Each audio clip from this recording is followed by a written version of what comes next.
Well, good afternoon. It is Friday, November the 12th, and welcome back to the shop. So for those of you who missed Friday's live stream over at Joe Daddy's Garage, might be a little surprised to learn that I had to stop assembling the car. In fact, I've got to take things back off of the car because I need to cut and polish the paint.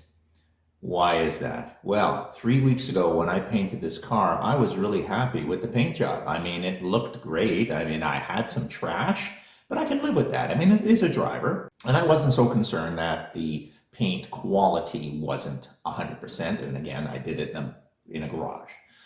But over the last 3 weeks, I've noticed that the clear coat got worse. I mean, the orange peel got worse. It dulled up. It wasn't shiny anymore.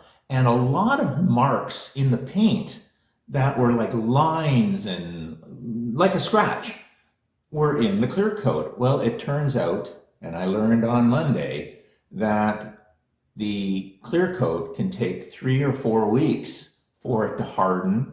And of course, when it hardens, it shrinks. And when it shrinks, it gets into every nook and cranny that's on the bodywork. So if you have any imperfections whatsoever, you're going to see them twofold. And it certainly was. It was terrible. As you can see, when I move the camera across and you can see the light traveling, you can see that there are dimples everywhere. And of course, there's some trash in the paint as well. But again, that was acceptable at the time, but it no longer is. So what I had to do is I had to cut and polish to get rid of all of that junk. So you're saying, well, Wally, cut and polish, clear coat. Well, hey, everybody cuts and polishes clear coat. There's a million videos out there. Well, certainly there are. And a lot of them are real professionals. And, they start with 800 grit. They can slice 1 or 2 layers of clear off because they've done it 1,000 times. And then they move to 1,000, 1,500, 2,000. And then they get the wool pad out and they start hitting this with a wool pad and a diamond cut or a high cut paste. It was a great conversation on Monday, and one of the participants who have done this many times suggested that I actually start with 1,500. So don't even start with 1,000, because 1,000 can scratch pretty deep. And if you start with 1,500, yes, it's going to take you longer. You are going to have some patience when you start with 1,500. But when I started with 1,500, you can see that I had a nice, dull, matte finish to the clear coat when I was done. And then I followed that up with 2,000 wet. So again, went over the whole area with 2,000. And even though there are some scratches, they're obviously created by 1,500 or 2,000 grit. So they are very, very small. Then I came up with the polisher. Now, again, with the polishing compounds, you can start with diamond cut, which is a number 10 on the aggressive scale or on the abrasive scale. Well, what I did is I went with a fine cut, which is a number 5 on the abrasive scale. And I also started with a green foam pad. Now, starting with a green foam pad with a number 5, again, you need some patience because it is going to cut slowly.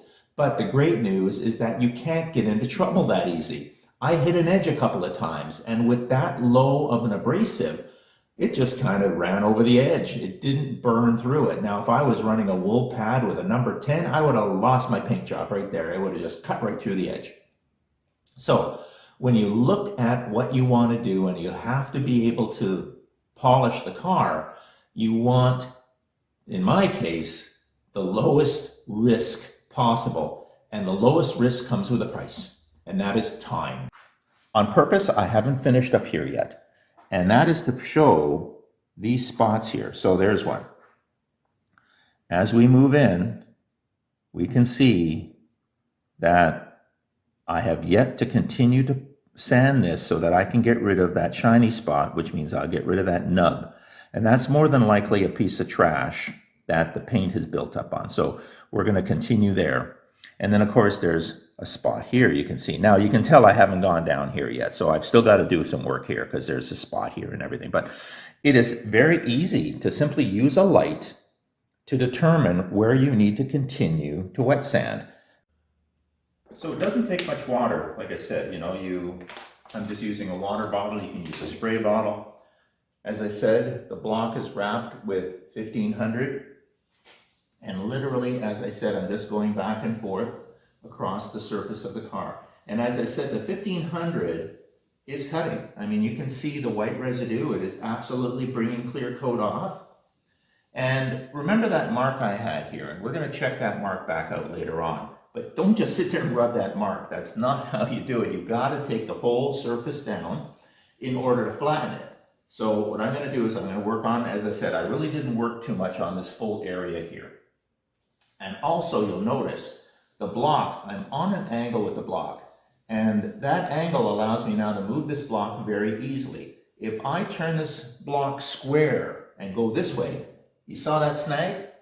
That is the paper moving on the block, and that rolls the paper, and that roll can now cut into your clear coat, and that's going to cause a problem. So again, if you take it this way, you notice I've got no problem with the snagging, and it's cutting beautifully. I'm getting a lot of clear coat off of this. But like I said, as soon as I went square, you felt that hit. And that's no good, because that's going to roll and that's going to leave a mark. We can now check it. So how do you check? So what I've been doing is I've been taking a couple of cloths. One cloth is wet, so it just gets rid of the most of the moisture.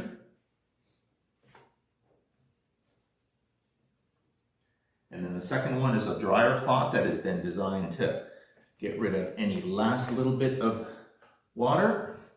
And then I've been using my air hose.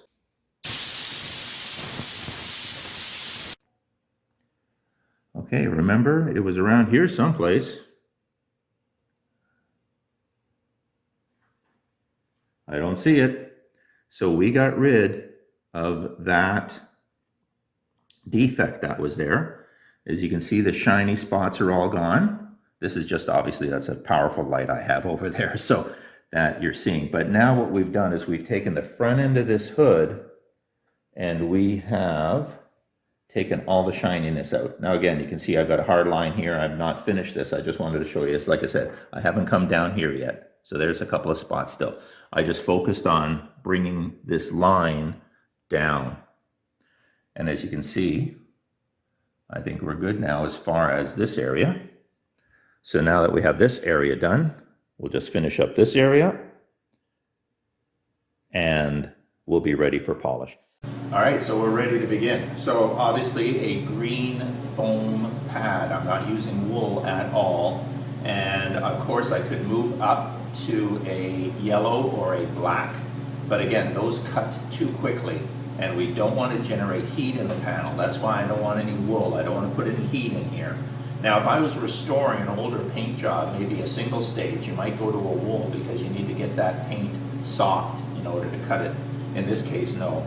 So I'm going to stick with the green pad. Now the green pad has two sides, obviously, so that's going to allow me to use one side with the medium cutting compound, which is a number 5 on the abrasive scale, and then I can flip this pad over and then use the green as well. Now there's a blue pad which is less aggressive. Now this pad has just been washed, so obviously it's wet. I've just dried it out as best I can. I put a little bit on the pad itself, and then of course we're putting some on the area that we are going to be cutting. Now with the cutting compound, less is actually kind of more. We don't want to have a big mess here. What we want to do is spread the cutting compound out in the area we're going to concentrate on, and then we're just going to, like I said, work on this area here.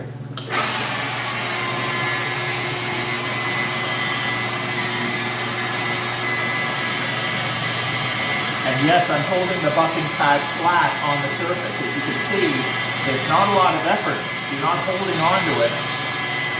And by simply twisting my wrist, I can change the direction of the pad without having to actually force it anywhere. And that's what you want. You don't want to force this pad. You want to hold the pad flat. If I lift an edge up, I'm going to be cutting too quick. I don't want to cut too quick. We want to just be able to polish this area out and bring the pad in contact, like I said, flat with the surface we're polishing up. And as you see, having more compound doesn't mean anything because the compound is inside of the pad now, and it's just acting as a very fine abrasive. and we're just working back and forth across the panel. As I said, don't do a big area. You want to do a little area at a time and just work your way through it.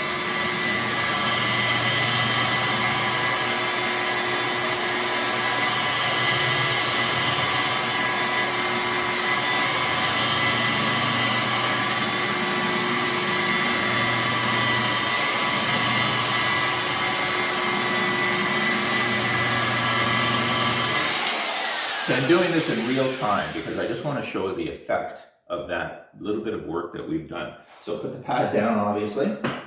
Let's grab one of our cloths. Let's hit this area.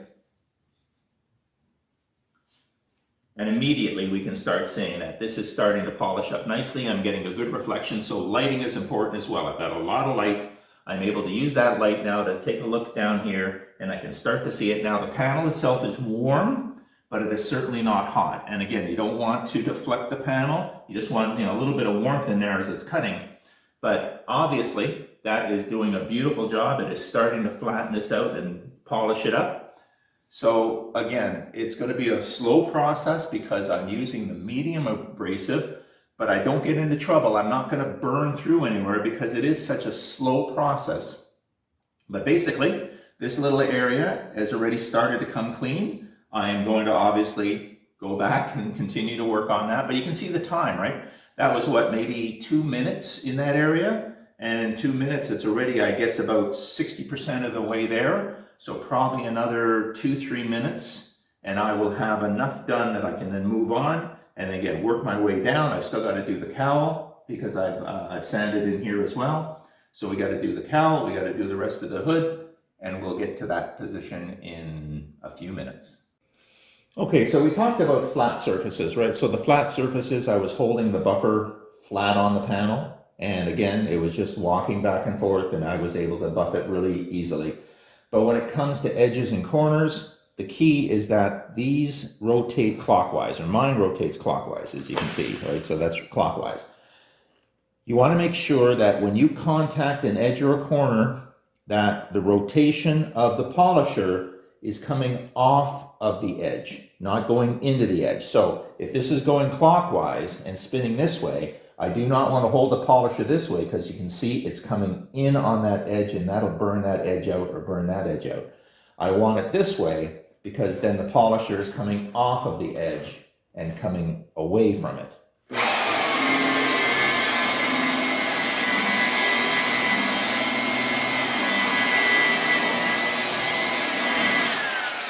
So like I said, the polisher is coming this way and it's just pushing off the edge, not hitting the edge. Now, I need to get in here. So of course, again, I got to bring the polisher in flat in there. But again, I'm going to tilt it up slightly so that front edge doesn't catch the lip going in, but it rotates coming off of the bottom edge.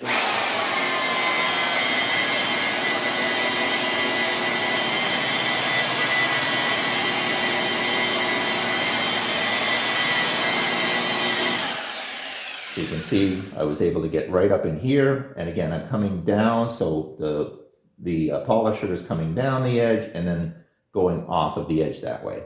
Now on the front of the car, you again have these hard edges coming down. So what I do is I move so that the rotation is coming off and out away.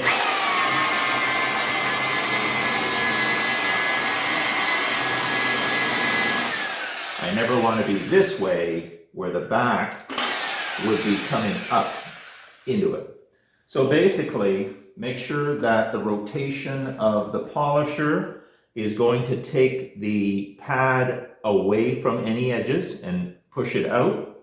And of course, on any flat surfaces, we're okay with the polisher being flat on that surface. And as I said, I find that when this is flat on the surface like this, I get less swirl marks created by the compound. Now I'm also getting less swirl marks because basically I am using a number 5 on the abrasive scale, not a 9 or a 10. And the idea is that since it is a low abrasive, it itself doesn't create swirl marks that much because that medium abrasive is already what you would be doing to get rid of swirl marks. So like I said, and this of course is a swirl remover, which is a number 3 on the abrasive scale. Okay, let's start with the tools. So this is a DeWalt 849. It's a angle grinder, really is what it is. But basically, it has a speed control on it, and I set it at 1000 RPM, and I keep it at 1000 RPM for everything I do. So that's cutting, polishing, waxing, 1000 RPM. Next thing is, of course, the foam pad. Now in this case, this is a green foam pad. So again, fine cut paste with a non-abrasive or non-aggressive pad, as you saw, is going to take you a few minutes, or actually a few minutes longer, but it's something that you can continually monitor as you're cutting and get to where you want to get to. So we're at a situation now where I'm going to put this all back together. I'm obviously going to continue back on. As you can see, that area is already very reflective. As I said, about maybe 60 or even 70% of the way done, and that only took, in real time, 2 or 3 minutes. So it doesn't take that long, even with the less aggressive pad. So again, let's finish this hood up, and then we'll do a before and after. So I hope that helped. And as a quick recap, like I said, 1500 wet to get rid of most of the orange peel, 2000 wet to try to get rid of any of the scratches that the 1500 put in, and then a green foam pad using a number 5 abrasive. That's Meguiar's, so number 5 is what cut 80% of the clear coat to bring it back to shine. And then still using the green foam, I then hit it with the swirl remover, which is a number 3 on the abrasive scale. Then I flip my pad over because the other side of my pad is a blue pad. Now, blue pad is even less aggressive than the green. And on the blue side, I then used the glaze, and on the blue side, I used the wax. And I go clean it between. But basically, that's where you see it is now. And I'm happy with this. It was low risk. It's not perfect, but it is, again, it's great. So hope that helped. And if it did, hit that like button. And I've got some cutting and polishing to do for the next couple of weeks, and then we'll get back to assembling this car. I'll see you then.